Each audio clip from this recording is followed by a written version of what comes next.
జిల్లా Rampachodavaram TDP rebel అభ్యర్థిగా వంతల Rajeshwari nomination వేసేందుకు సిద్ధమయ్యారు. తాను రంపచోడవరం నుంచి టీడీపీ రెబెల్ అభ్యర్థిగా పోటీ చేస్తానని ఆమె ప్రకటించారు. పార్టీ కోసం కష్టపడిన తనను కాదని కొత్త వ్యక్తికి సీటు ఇవ్వడంతో ఈ నిర్ణయం తీసుకున్నట్లు తెలిపారు.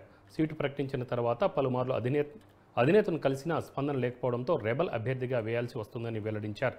నియోజకవర్గంలోని ముఖ్య నేతలు కార్యకర్తల అభిప్రాయంతోనే రెబెల్ అభ్యర్థిగా పోటీలో నిలుస్తున్నానని రాజేశ్వరి తెలిపారు. ముఖ్య నేతలు కార్యకర్తలతో త్వరలో నామినేషన్ సమావేశమై నామినేషన్ తేదీని ప్రకటిస్తామని ఆమె తెలిపారు.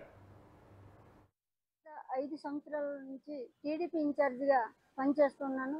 టీడీపీ ఇన్ఛార్జిగా పనిచేస్తూ పార్టీ ఇచ్చినటువంటి ప్రోగ్రామ్స్ కానీ పార్టీ కార్యక్రమాలు కానీ అన్నీ కూడా కార్యకర్తలతో నాయకులతో కష్టపడి పనిచేశాను.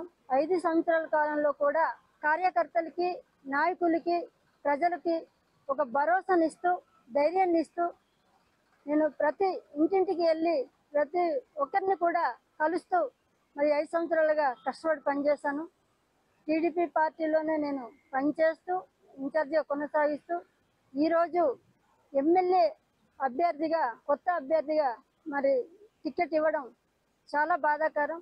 ఎవరినో తెలియని వ్యక్తి, ప్రజలకు తెలియని వ్యక్తి, పరిచయం లేని వ్యక్తిని మరి మా అధినాయకుడు చంద్రబాబు నాయుడు గారు ప్రకటించడం జరిగింది. ఇక్కడ ఉన్నటువంటి కార్యకర్తలు కానీ నాయకులను కానీ మనోభావాలు దెబ్బతినే విధంగా ప్రకటించడం